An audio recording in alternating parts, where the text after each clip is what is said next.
Graça e paz, estamos aqui agora com o pastor Jorge, que é o pastor da Igreja Batista no Caminho, aqui em Brasília, no Núcleo Bandeirantes.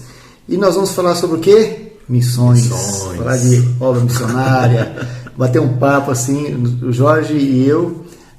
Eu esqueci de falar sobre o pastor Henrique Davanço, missionário da Junta de Missões Mundiais na Albânia, com a minha família, Henriqueta e nossa filha Emanuele. E o Jorge, vou chamar de Jorge, tá? Ele é pastor, também sou um papo informal. E o Jorge, ele trabalha desde que eu conheço, abraçando, amando, levando o amor de Deus às pessoas, fazendo e falando e agindo missões. Então, de cada 10 palavras, 11 que nós conversamos é missões, povos não alcançados, quilombolas. E Jorge, me fala uma coisa aí. Como que surgiu a ideia? Se apresenta primeiro, sim. Tal, e depois a gente fala sobre como surgiu o trabalho com os quilombolas. Ok, meu chamado começou exatamente com pessoas de rua no ano 2000, então já faz 21 anos já que Deus me tirou dos 4 paredes da igreja e me colocou na rua. E em 2016, 2017, quando a igreja aqui Batista no Caminho começou, desde o começo Deus já, aquele chamado que era pessoal se transformou no chamado da igreja toda. Chamado comunitário, né? Comunitário. Que é de dentro para fora mesmo. Isso, e as pessoas que chegaram, que estavam caminhando juntos, sempre tiveram essa inspiração de Deus. Amém. De não viver por programações, mas viver em favor de pessoas, né? Amém.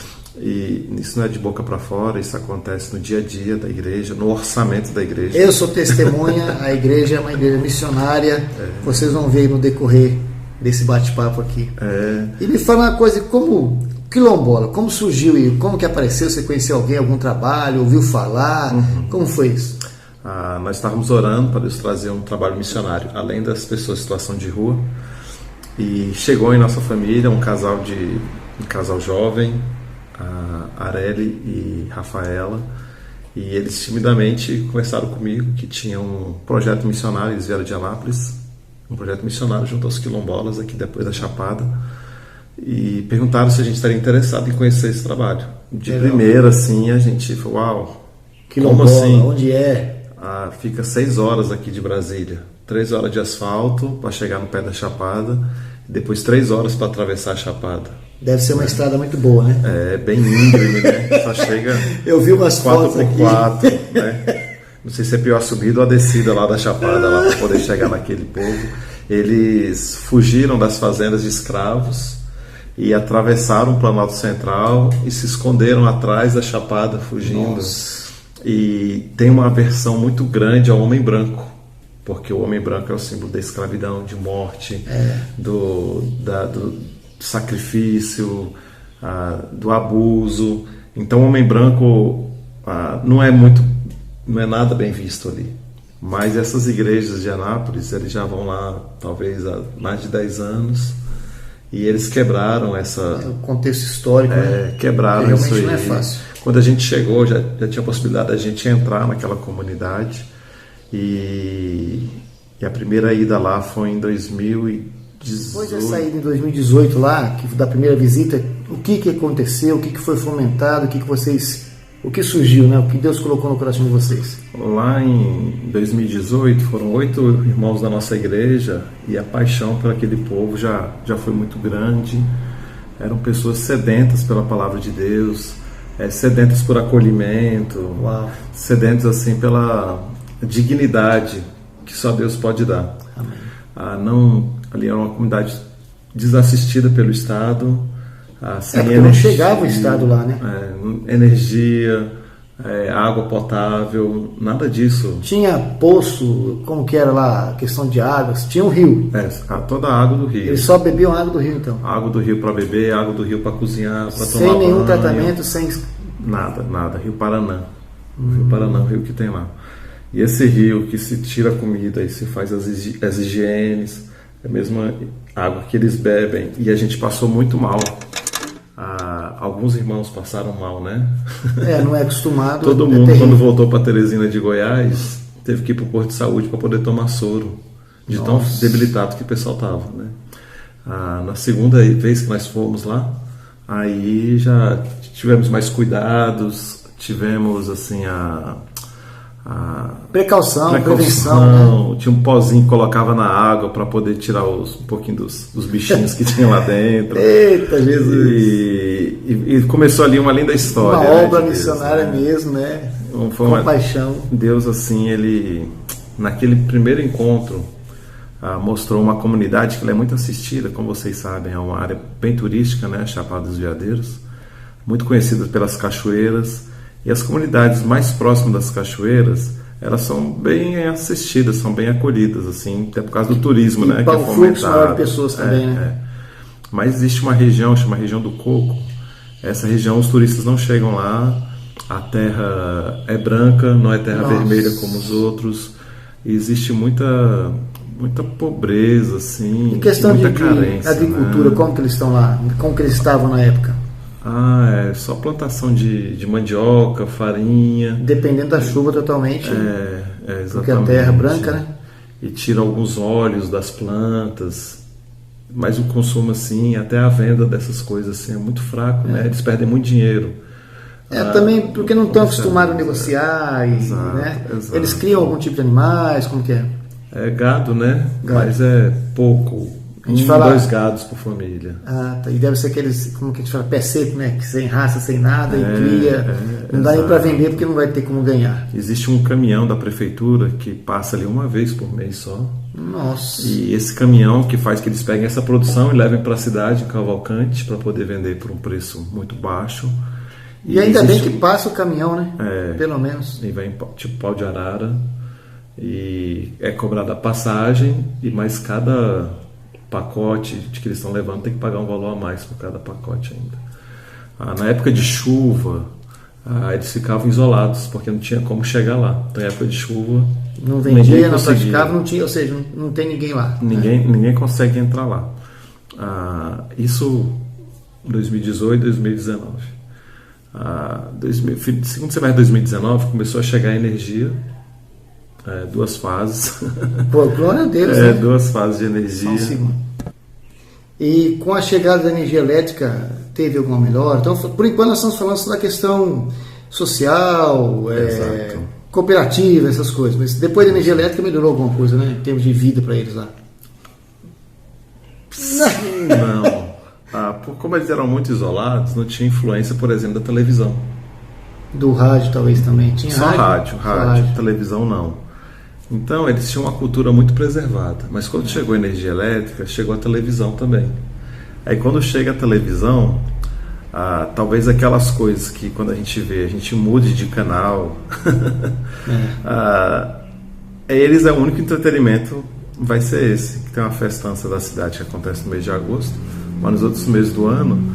Então a cidade chega com muita força naquela cultura, né? E a gente vê crianças então cantando músicas que nossos filhos não cantariam. A gente vê a forma de se relacionar da família, uma outra cultura de ensinar para eles ali. A gente não via mais eles a visão de mundo que eles tinham, né? Começa a ser alterada com a chegada da energia elétrica. E é recente, tem o quê? 2, 3 anos. E como foi a ideia de iniciar? Vocês já tiveram algum culto? Como foi a ideia? Como começou? O que vocês fazem em relação a Deus? A levar a palavra de Deus para os quilombolas? Desde o começo a gente percebeu assim, a necessidade de Deus nos relacionamentos pessoais, interpessoais, né? Existia muita violência, muita briga. Que é um fator até de isolamento, gera isso, né? Exato. Eu lembro quando eu estava um tempo na Albânia, quanto mais isolado o povo, mais eles mesmos falavam que era um pouco selvagem. O povo já é mais selvagem. Mas é questão de estilo de vida por não ter relacionamento com um outro tipo de cultura e a visão de mundo que eles têm, de autodefesa, autopreservar, tem tudo isso também lá com os quilombolas, né? Exato.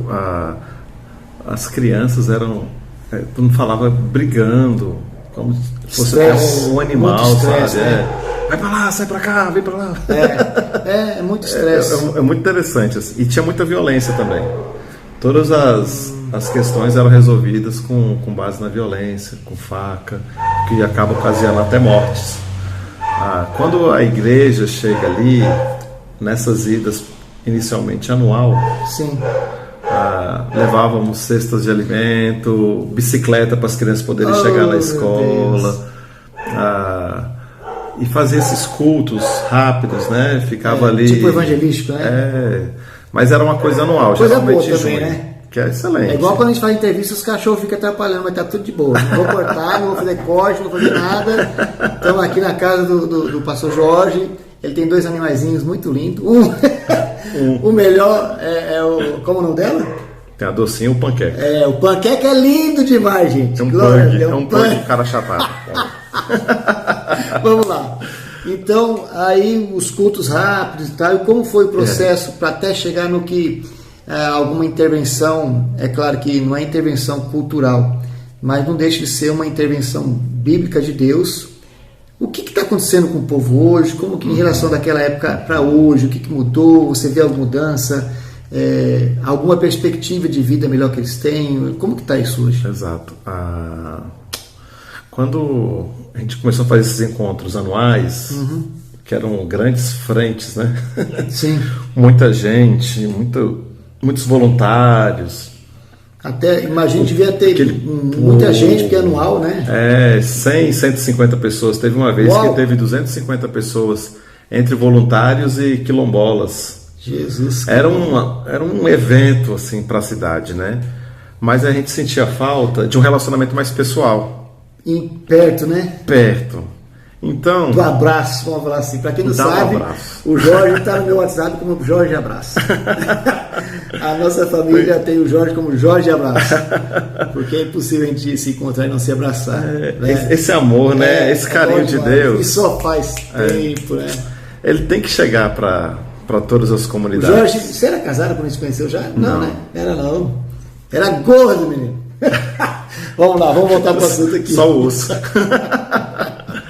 E aí, depois desse povo todo que foi, o que aconteceu? A gente começou a fazer idas mais curtas. 2 caminhonetes, 3 caminhonetes no máximo. Ia lá numa sexta, voltava no domingo. Nossa, isso para a igreja era uma E a gente no começo, né? que ficava ali na escola, e agora a gente começou a dormir na casa deles. Uau, ou seja, então vocês conseguiram integrar. Exato. Eu vou falar bem prático, a palavra de Deus com a cultura do povo. Exato. A entrar de maneira sociável, antropologicamente falando, encontrar o coração do povo. E ali, de repente, vocês já estão até conhecendo questão de fase, passagem de fases de troca de fases mesmo nessa questão antropológica. E ganhar o coração do povo, essa é a palavra. É o sonho de todo missionário, encontrar uma pessoa-chave e ganhar o coração dessa pessoa. Então, lá na cultura, como você falou, era muito fechado, eles não podiam sequer ver os brancos. Hoje, vocês já estão dormindo dentro da casa deles, a gente come a mesma comida, cozinha junto. Muito bom. Tem que ser assim, é assim que é. Exato. E as crianças brincam juntos. Um por todos, todos por um. As mulheres conversam, os homens interagem. Então a gente tem mais esse tempo de qualidade hoje do que aquele movimento de multidões, sabe? Mas o que você acha? Eu sei, não está convivendo, mas o que você acha? Além da palavra de Deus, que para mim já é o marco fundamental, além da palavra de Deus, o que mais você acha que tem tocado o coração desse povo? Vamos falar da parte de integração social do povo com a igreja, com a palavra de Deus, o que tem integrado ele, o que você acha que tem feito com que eles tenham olhado vocês com um olhar humano diferente daquele olhar humano que eles tinham antes, mas com esse olhar de hoje, depois que a palavra, que vocês, algumas ações que vocês fazem lá, o que você acha que tem feito com que essa sociedade quilombola tenha se transformado para melhor? Muito interessante, porque é claro que existem outros trabalhos cristãos lá dentro dos quilombolas, claro que existe. Mas um dos quilombolas falaram pra gente assim: o pessoal daqui é tão duro, acho que a gente precisa de amor. Uau! Olha só, eles têm tantas regras, é tão duro, e a gente só precisa de amor. E eu acho que esse amor que a gente tenta levar no abraçar das crianças, das mulheres, dos homens, numa dos ação jovens, social, né? no enxergar no olho, no individualizar a pessoa, no assistir à necessidade pessoal, não só comunitária. Tudo isso aí. De início é comunitário, né? E depois, com o tempo, começa a vir, depois que tem essa confiança, passa-se a trabalhar na questão de confiança pessoal. Exato. Na questão de comunitária, vocês fizeram alguma pesquisa? Acho que nem precisou fazer pesquisa para ver as necessidades básicas que eles tinham lá, mas qual foi 2 intervenções que vocês, por exemplo, fizeram lá que mexeu com eles? Que eles falaram, não, esse povo quer ajudar a gente mesmo, esse povo é diferente, eles estão realmente querendo nos ajudar e estamos conhecendo a Deus com eles. Perfeito. A primeira coisa, quando nós estivemos nessa comunidade do coco, que a terra é branca, nossa, e não tem como fazer plantação tão eficiente, ela pediu para a gente 2 coisas. A primeira era a água e a palavra de Deus, essa anciã dos quilombolas. E nós começamos a mobilizar. E nós somos uma igreja pequena, nós não temos tantos recursos assim, mas o coração muito dependente em Deus. Amém. E a nossa igreja, junto com a igreja de Atos, lá de Anápolis, a igreja batista.com e a igreja Antioquia, essas 4 igrejas pequenas começaram a levantar recursos para poder furar um poço artesiano, ou seja, em frente à escola. Uniu várias igrejas, 4 igrejas pequenas. Um único propósito. Nós conseguimos ali arrecadar com muito esforço, lavando carro, vendendo coisa, As 4 igrejas conseguiram recolher aí 15 mil reais. Com muito esforço. Amém. Muito esforço. E na época, o que conseguiram fazer? Se eu estiver te interrompendo com as perguntas demais, estou parecendo repórter agora. Nossa, eu lembro quando eu dava entrevista, os repórteres ficavam entrevistando assim, e cortava a gente no meio do papo. Não pode falar à vontade aí, vamos embora. A gente procurou o prefeito daquela época para ele fazer um poço artesiano. Ele falou que ficaria muito caro via licitação fazer um poço artesiano ali naquele lugar. Ele pediu então para a gente ir até o deputado da região na época, e o deputado falou que ia fazer uma emenda parlamentar para poder fazer um poço artesiano. Até hoje estamos esperando essa verba parlamentar chegar e a boa vontade do prefeito. Não fala nem nome de ninguém, deixa esses cabas para lá e vamos trabalhar, que Deus tem o melhor. Salvo engano, o prefeito falou que pela prefeitura o poço artesiano seria 70 mil reais. Naquela época? Naquela época. 15 mil reais a gente tinha em mãos. A gente entrou em contato com a empresa que furava o poço artesiano e eles falaram pra gente que o valor seria 50 mil. Nossa. Quando a gente falou que ia ser para a comunidade quilombola, questão social, até de vida, né? Se identificaram que era evangélico. Se identificaram e tal, e viram o caráter social da situação. Isso. E eles então de primeira já baixaram o preço aí para 40 mil. Olha. Quando o próprio dono da empresa quis participar que bom, da caravana do poço artesiano, perfurar o poço, ele chamou os melhores funcionários dele para ir até aquele lugar. E quando eles atravessaram a chapada naquela pista que eu falei que é desse jeito, a subida deu me livre. O próprio dono da empresa falou que abriria a mão dos lucros dele. Nossa. Que a perfuração do poço ia ficar por 20 mil reais. E quando os trabalhadores começaram a perfurar aquele poço, a primeira broca, ela sai uma água esbranquiçada. Aquela água esbranquiçada que é da rocha ainda, calcário, né? Ela não é pura, não dá para beber. Mas para eles que bebiam água do rio, aquilo lá era ouro. Nossa. Então muita gente começou a sair do meio do cerrado, cada um com aquela sua vasilhinha, juntou, e o pessoal foi seguro. Falei, não, espera que a água ali pura está vindo. Eles vieram ainda, mesmo o poço sendo construindo, eles vieram para pegar a água, com um copinho, mesmo antes de terminar. Com um pote, exatamente. Então vocês, com certeza, alcançaram um desejo de décadas, ou talvez de tempos, dessa comunidade, né, do coco, né? Exato. Que, olha só, exato. Que tremendo. Furou o poço ali mais 100 metros, e com 100 metros a tinha água pura. Eles desceram ainda para 150. Nossa. Ou seja, para não tem água faltar ali, água nunca mais. para muito. Colocamos na frente da escola para não dar nenhuma discórdia, né? Na frente da casa de ninguém. Não, fizeram bem. E vários políticos chegaram lá e falaram assim: gostaram da água que. Depois que a água estava pronta. Aí eles são um bando de pi.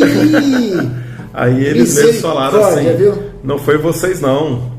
Deles falaram? Foi os pastores de Brasília e de Anápolis que fizeram isso por nós. Tome! Isso aqui é coisa de Deus. E expulsaram, então, aquele político, né, que foi até ali.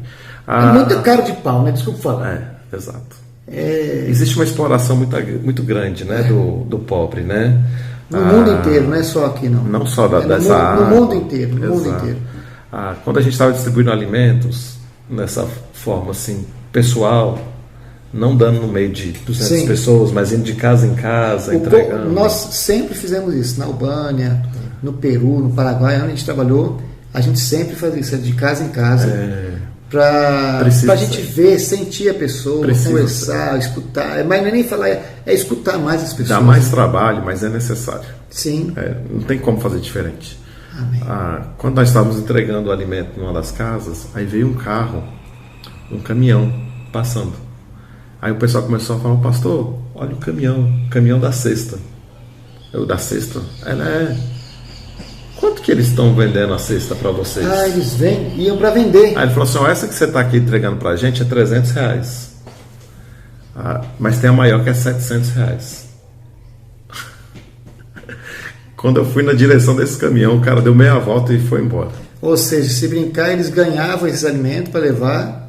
Bom, não estou falando, deixa eu falar. Esquece isso que eu falei. Não sei. Eu sei que aquela cesta que a gente estava levando, ela custava R$70. E lá chegava a 300. 300. Meu pai. E que cesta é essa de R$700? E qual o recurso que eles ganham que dê para comprar uma cesta de R$700? Então a exploração é muito grande nessas áreas, que torna essencial a presença do Evangelho nessas comunidades. A igreja verdadeira, né? Que é a igreja de dentro para fora. Aquela ida para lá, inicial, com cautela, do homem branco, hoje não existe mais. A água, o alimento, faz que a gente seja recebido com muita alegria, com saudade, né? Eu tenho saudade deles, né? Eles têm saudade de nós também. É o que torna assim imprescindível que tenha um trabalho constante, um missionário lá dentro para morar lá na casa deles, comer a comida deles, ou construir a casinha lá de igual a deles, né? E viver a vida normal deles. É essencial. É essencial por isso, né? Então, se você estiver orando, Senhor, me envia o povo quilombola da comunidade do Coco, né? Em Teresina de Goiás. Está precisando de um casal ou um mesmo missionário para estar com eles, levando a palavra de Deus, fazendo discipulado. É claro que é fácil falar, mas se nós não falarmos, as pedras vão clamar. Exato. E todos nós temos um chamado. De repente, você que tem aí, quer fazer alguma coisa na obra de Deus, você pode ser um voluntário também, e enfim, entrar em contato com o pastor Jorge. E quem sabe você não vai ser a resposta de Deus para esse povo quilombola lá do povoado do Coco. Pastor Jorge, e hoje mesmo, assim, esse mês, últimos 2 meses, vocês fizeram alguma ação para lá? O que vocês fizeram? Como que é a tua esposa? A gente estava conversando antes, como foi a primeira ida da sua esposa lá? E depois a dos seus filhos lá? Como que foi? Me conta aí. Conta, né? Nesse último mês de outubro, Dia das Crianças, nossa, a gente teve a oportunidade de levar brinquedos para todas as crianças quilombolas, né? Foram ali mais de 100 crianças só na região do Coco que receberam brinquedos que a gente recebeu do Pátria Voluntária e de doações das famílias da igreja também. O que é a Pátria Voluntária? Eu estou viajando, cheguei tem pouco tempo. Pátria Voluntária é um braço social do governo federal, que os bancos estatais, Banco do Brasil, Caixa Econômica, é aquele eles têm uma verba social. Do presidente que faz. Isso, ela é presidente hoje. Isso. Legal. E esses bancos, eles têm uma cota de gastar com investimento em verba social. Pelo menos, né? E as tarifas bancárias que a gente paga. Pelo menos, eu estou um pouquinho mais feliz, que eu sei que, bom, pelo menos Batista chegou lá. Deve virar, né? Deve virar, né? E chega mesmo. Mas e aí? Tem chegado. Vocês foram lá? E levamos, né, esses brinquedos para lá. E eu tive o privilégio de, pela primeira vez, levar os meus filhos também. Olha, quantos anos que eles têm? O Lucas 10, Helena 8. Meu pai. E eles ajudaram a entregar os brinquedos para as crianças. E a esposa foi dessa vez também? A Débora foi? E Débora foi, contou história para as crianças. Foi um dia bem legal. Ela é engenheira agrônoma. Isso. Tem muitas coisas que ela tem feito na obra missionária também, em questão de evangelho e também em questão de consultoria agronômica. Isso, é isso? Exato. E eu sei que alguma coisa deve estar fazendo lá, com certeza. É. Mas me conta aí, chegando lá, o que teus filhos acharam? Você me contou hoje de manhã um fato assim tremendo. É melhor você contar do que eu, do Lucas, né? Luquinha. O que aconteceu? Você estava voltando de lá e aí? Então, eles tiveram contato pessoal, né, com as crianças. A gente dormiu numa casa. Então eles brincaram com os brinquedos, com pintaram com as crianças que comeram o que eles comeram. Exato. Se sujaram igual se sujaram. Na casa tal. E ainda tem, né? Com a chegada do poço artesiano, nossa, a gente instalou caixa d'água em casas, isso, vaso sanitário, pia, chuveiro. Nossa, eles evoluíram mais de 15 anos rapidinho. Em 3 anos. Em 3 anos. Ou mais, 20 anos em 3 anos. Em 3 anos. Louvado seja Deus. Louvado seja Deus. Isso é a igreja participativa e integral. É uma igreja que se preocupa com o próximo, viu, Jorge? Eu falo isso de experiência, de andar esse Brasil inteiro aí de igreja em igreja. A igreja verdadeira, ela faz esse trabalho. Para a glória de Deus, estou falando isso. Amém. Louvado seja Deus. Amém. É Deus que move. Gente, Deus, porque nós somos muito ruins, gente. O ser humano é um caba ruim que, infelizmente, o pecado de Adão e Eva ainda persiste em perseguir a gente até hoje. E a gente tem que dominar isso. Em nome de Jesus, o sangue de Jesus tem poder. Amém. E nos tirar da nossa zona de conforto de verdade. Amém. E fazermos ações aonde Deus enviar. Amém. Nessa casa que nós ficamos, eu não vou falar o nome. Depois vamos falar do Luquinha quando voltou. Não pode falar nessa casa aí. Ainda que tenha água potável, tenha a cozinha e tal, ainda não tem um vaso. Vaso sanitário, né? Então só tem chuveiro. Ou não tem vaso sanitário. Então as necessidades são feitas no mato. E isso deixou meu filho muito impressionado. Não tem um vaso sanitário, né? Imagino que é a primeira vez que ele se deparou com isso. Primeira situação, né? E quando a gente estava voltando de lá, na estrada, eu percebi o olhar dele assim, meio compenetrado, olhando para o nada. Falei assim, filho, o que foi que você está pensando? Está pegando, né? Aí ele falou assim, pai, nada não. Eu falei, não, filho, pode falar, o que foi? Aí ele foi e disse assim, olha, pai, a minha vida é tão boa e a vida deles é tão difícil. Eu falei assim, filho, por isso que a gente precisa ajudar. E no coração, né, aquela alegria e a convicção, né, de que o Luquinhas também ele vai seguir esse mesmo caminho, né? Vamos orar. De quem tem essa vida tão difícil pode ter uma vida melhor que transforma. A gente não está falando aqui somente de mudanças de saneamento básico. Não, é a vida transformadora, é Deus. É isso aí, é Jesus que transforma mesmo. Hoje os pais falam diferente com os filhos. Os filhos têm, por exemplo, dificuldades. Qual a dificuldade que os filhos hoje têm? Acabou a internet, de repente deu uma pane na energia, não tem chocolate, alguma coisa assim desse sentido. E esse contato que o Luquinha teve lá, eu creio que marcou muito ele, não só nessa questão de não tem um vaso, mas levou ele a ver a vida dele, que ele tem, e a vida que aqueles amiguinhos que ele fez lá tem. A alegria de receber brinquedos. Que é tão simples hoje em dia, né? Tinha um banco imobiliário. Nossa. Aí esse banco imobiliário, o jovem recebeu, aí falou assim, posso trocar por um dominó? Olha. Tu pegou o dominózinho, isso é uma alegria. Esse é o que vale, né? Porque o dominó. É o que porque vale. Tem dificuldade da leitura e de interpretação de texto. De repente nem sabia o que era aquilo lá. E com certeza não sabia, infelizmente. E futebol, como é que ele joga futebol? Com uma meia, com uma pedra. Quem nunca jogou com meio, né? E com coco também. E a gente levou bola, aquelas bolas de leite. Nossa, você chuta, a bola vai. Que dói quando pega na perna, misericórdia. Aí todo mundo brigando por aquela bola, que a bola que eles tinham estava furada. Então, presentes tão simples, que custa aí talvez R$1,99, enche o coração deles de alegria. E quando a gente estava voltando, a notícia talvez mais extraordinária de todas é de que a violência diminuiu no meio deles lá. Antes, tudo era resolvido na briga, com base na faca, acontecendo no mais forte, acontecendo até mortes. Por causa de estresse, de tudo, né? Falta isso, falta aquilo, falta comunicação, falta água, enfim. E hoje o Evangelho transforma, é claro, e tudo que tem acontecido lá é consequência do Evangelho. Exato. Que vocês deixaram aqui seus afazeres normais, estão indo para lá, toda a igreja praticamente. E eu ouvi falar que tem irmãos da igreja que querem ir toda semana lá, então tem que frear um pouquinho. Deus está no controle. Não tivemos mais mortes violentas. Desde que a igreja se estabeleceu ali, né? Hoje a gente recebeu... É o Evangelho transformador, né? A gente recebeu uma doação de um empresário de Anápolis, Isoeste, e ele fez uma estrutura de telhado. Da Isoeste, sei. Sim, fez uma estrutura de telhado. Vou procurar onde é essa Isoeste, vou colocar aqui, ó. Foi gratuito. Tem um instituto deles, se chama Instituto Abraço. Olha só! Instituto Abraço. Eles doaram telhas, que chama isotérmicas. Isotérmicas, não deixa o calor que entrar. tem isopor lá no meio da telha, lá, o sanduíche e tal. Que pensa. Hoje já tem essa estrutura montada, de telhado lá para lá.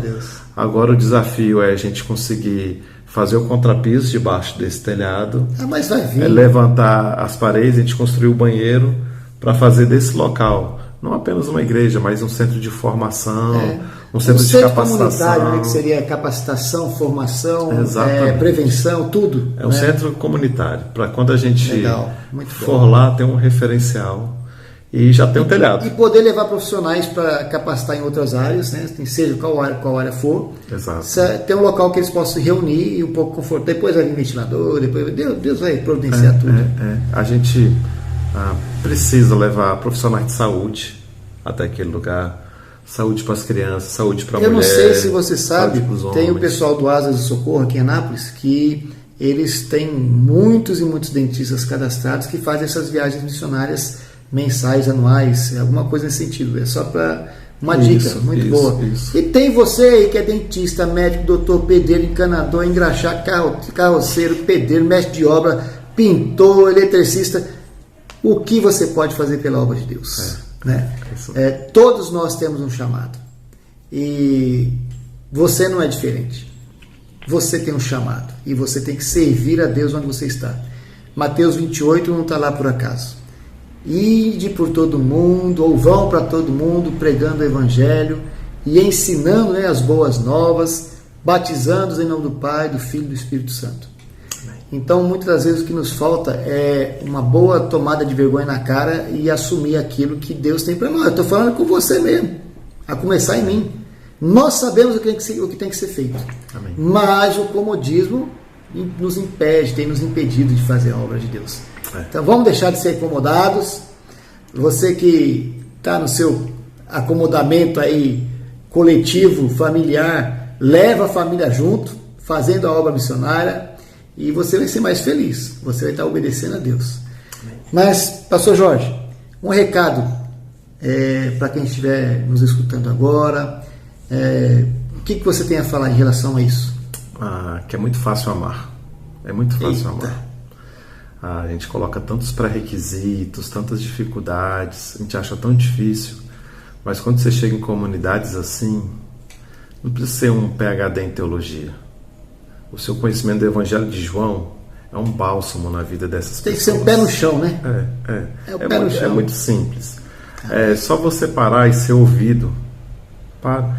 Tem pessoas extremamente tímidas que vão até esses lugares, pessoas extremamente... Só de estar lá... Antissociais, gente que não aguenta convívio com outras pessoas. Trabalha com papel o dia inteiro. Diferente de nós, que a gente ama, eu sou muito tímido. Está no meio das pessoas. Tem gente que tem uma restrição, que gosta de ficar mais reservado. E nesses espaços tem oportunidade para todo mundo. Pessoas que são iguais a você, que tem o seu mesmo estilo, modo de ver o mundo, lá também vai ter. Você senta do lado de uma pessoa, só ficar parado, sentar do lado. Só sua presença ali traz alegria no coração da E pessoa. na área de aconselhamento pastoral, aconselhamento bíblico, a gente aprende muito a trabalhar com aconselhamento em catástrofe. Não é o caso. Mas uma das coisas que o conselheiro em catástrofe faz é aconchego. É sentar com a pessoa, às vezes a gente não fala nada. Teve um grande terremoto na Albânia, agora em 2019, a gente estava lá, quase bateu umas botas, mas estamos vivos. E no outro dia, minha esposa e eu, com alguns outros missionários, nós fomos cair em campo. E muitas das vezes a gente só sentava, olhava, abraçava, levava ali uma cesta básica, um agasalho, mas o fato de estar ali sentado, olhando olho no olho, isso comove o coração do receptor, daquela pessoa que está te recebendo. E ela, poxa, tem alguém que está preocupado comigo, deixou a sua casa, veio aqui e está aqui. Então só o fato de você estar lá, como você falou, de estar junto, isso pode demonstrar o Evangelho do Senhor Jesus para aquelas pessoas. Então você que é tímido, você que é agoniado, você que é estressado, você que é triste, você que é alegre, seja o jeito que você for, meu irmão, é lá. O campo missionário está de portas abertas. Por quê? Todo lugar tem gente igual a você. Miserável, pecador igual nós somos. Porém, lavados pelo sangue de Jesus. Amém. Então, continua aí, terminando seu recadinho, que eu me intrometi de novo, né? A Henriqueta vai me matar disso aqui, então a Henriqueta vai me matar. Você fala demais, eu não vou cortar nada da entrevista, viu? Vai ser assim. Mas feliz é aquele que tem a mulher do seu lado. Eu tenho a minha. Ei, Jesus é bom demais. Né? Ei, a saudade está grande. Eita, Deus é bom. 2 dias longe dela já tá. Jesus! Mas e aí? O que você tem para falar para esses tipos de pessoas que nós mencionamos aqui? Ou seja, todo mundo em relação à missão. Será que todo mundo pode fazer missões? Todo mundo pode fazer missões. A gente aprende que missões se faz orando. Ofertando, contribuindo e divulgando também, né? A parte mais fácil é contribuir, de verdade. É verdade. Acho que é orar. Não, orar de vez em quando alguém ora. Mas meter a mão no bolso, todo mundo tem condições. Todo mundo acha assim, todos eram assim. Ou eu oro. Os 4.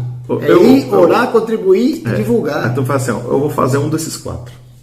Já tá bom também. Eu tô querendo falar para vocês que você tem que fazer os 4. Eu também, os 4. Você tem que orar. Amém. Você tem que enviar. Amém. Você tem que contribuir. E você tem que estar junto. E quem sabe você vai ser um dos tais que vai ficar lá. A sua vida só vai ser completa se você fizer os 4. Se você ficar fazendo só um dos 4, vai faltar alguma coisa. Vai ficar faltando. De repente, chegou a hora da gente parar de ficar ouvindo as histórias missionárias. E a gente começar a fazer parte das histórias missionárias. Ser o protagonista, não apenas o espectador. Exato. Você viu aí? Amigo, a sua vida vai ficar tão descendo da vontade de Deus que eu não sei nem o que falar mais para você. Eu estava comentando com o Jorge, né? Ele começou a falar essas coisas de lá. E uma vez me perguntaram, onde é o melhor lugar do mundo? O melhor lugar do mundo é onde Deus quer que você esteja. E não importa se tem água, se não tem, se tem esgoto, se tem energia elétrica, se tem o que tiver, se não tem. O melhor lugar do mundo é onde Deus está com você. Então, Deus tem uma obra especial na sua vida, se coloque nas mãos de Deus. Deixa Deus te usar, como diz muito por aí, né? Tem muita gente que não sabia que era missionário e já era missionário sem saber. Tem muita gente que não sabia que falava de Jesus, mas já falava de Jesus sem saber, com a própria vida. Exato. Ninguém é tão miserável que não seja capaz de ajudar o próximo. Ninguém é tão culto que seja incapaz de ajudar o próximo. E o que os povos das nações precisam é o que o pastor Jorge falou, é do amor. É do amor. Isso mesmo. Amém? Fechou. Te cortei muito? Não, foi perfeito. Deus é a resposta, não importa a pergunta. Está escrito bem ali, ó. E é verdade. Deus é a resposta. Não importa a pergunta, não importa os seus questionamentos. Por quê? Porque deixa o porquê e vai trabalhar, rapaz. Vai trabalhar, vai falar de Jesus. Você abre a boca, Deus vai falar. Faz um bolo, leva para o seu vizinho. Eu costumo muito falar isso, vou falar na igreja agora. Faça um bolo, leve para o seu vizinho, aquele que joga a folha na sua calçada, aquele que vive pisando no apartamento em cima, você fica bravo com ele. É esse aí que você tem que falar Jesus para ele. Que Deus te abençoe. Pastor Jorge, um grande abraço, né? Abraço aqui, nós somos amigos que tem décadas, tão bem já. E que o Senhor te abençoe e te guarde. E nos acompanhe. Eu peço para você se inscrever aí no nosso canal, Missiologia Aconselhamento. Aperta o sininho aí. Eu sei que para alguma coisa serve esse tal de sininho, viu? Divulga o nosso canal também. Assista pelo menos uma meia hora para estar ajudando. Eu estou falando que todo mundo fala, então... E que Deus te abençoe. Missões está no coração de Deus. Não deixe para os outros fazer aquilo que é para você fazer. Seja um missionário a partir da sua casa, para o seu quarteirão, para o seu vizinho, da sua cidade, no estado do Brasil e mundo. O mundo é de Jesus. Deus abençoe. Grande abraço. Fala aí, Jorge. Tem um easter egg aqui, com pós-crédito. Vai lá. Esse é um bônus. O pessoal falou que é bônus. Agora um bônus para você. Você trouxe essa palavra de faz um bolo, faz alguma coisa para alguém, demonstra. Teve uma irmã da nossa igreja que ouviu essa sua palavra e ela não sabia falar de Jesus para as pessoas. Olha. O que ela fez depois dessa sua palavra? Ela fez um brigadeiro e saiu pela rua. Falou assim, eu vou entregar esse brigadeiro para alguém e vou falar que Jesus ama aquela pessoa e entregar o brigadeiro, que nem você falou agora. Sim. E foi você que é o culpado disso. Aí ela foi, tinha uma praça aqui no Guará. A praça da 30, do pastel ali? O Parque Denner, aqui embaixo. Aqui. Aí, não pode falar propaganda do Parque Denner aqui, não. É público. É público o Parque Denner. Aí tinha um homem chorando na praça. Olha. Aí ela foi lá e levou esse brigadeiro, de acordo com a sua palavra. Senhor amado. Aí ela foi, entregou e falou: não chore, Jesus te ama. Olha. Aquele homem que estava chorando era um haitiano. E aquele haitiano não entendeu nada que ela falou. Mas ela ficou muito feliz e entendeu a palavra Jesus. Ela entregou o brigadeiro, ele enxugou as lágrimas, ele estava com muita saudade da casa dele. Nossa. Que já tinha muito tempo que ele tinha saído do Haiti, estava sozinho ele aqui. Não podia voltar. Aqui no Brasil ele não podia voltar, sua família tinha ficado. E de alguma forma eles combinaram de no outro dia se encontrar num determinado horário para ele poder ir para a igreja. A irmã Miraci levou ele para a igreja. E quando ele chegou lá na igreja, eu fiquei muito inquieto, porque ele fazia uma cara de que não estava entendendo o que todo mundo estava dizendo. Ele não cantava nenhuma música. Ele fala francês ou dialeto, né? Fala o crioulo. E lá, para mim, ele era um peixe fora d'água. E aquilo me incomodou muito. Assim, como alguém vem aqui na igreja e a gente não consegue se comunicar com ele. Eu sei que no domingo seguinte eu preparei um slide do sermão, português, francês. Deu uma trabalhando para fazer aquilo. Né? Bonjour, como você vai? E como só os tópicos do sermão. Né? E ele não foi. Eu fiquei muito frustrado. Mas no domingo seguinte, assim, vou manter o slide do sermão em francês. Apareceu 3 haitianos. Depois apareceu 10, 15, chegamos a ter 30 haitianos na nossa igreja. Que benção. Por causa daquele homem que recebeu o brigadeiro. Olha só. E eu perguntei depois assim, gente, cadê aquele homem que veio aqui da primeira vez? Poxa, eu fiquei tão chateado, porque acho que ele não entendeu a mensagem, não cantou as músicas. Poxa, ele recebeu um brigadeiro e foi lá para a igreja, a gente não conseguiu se comunicar.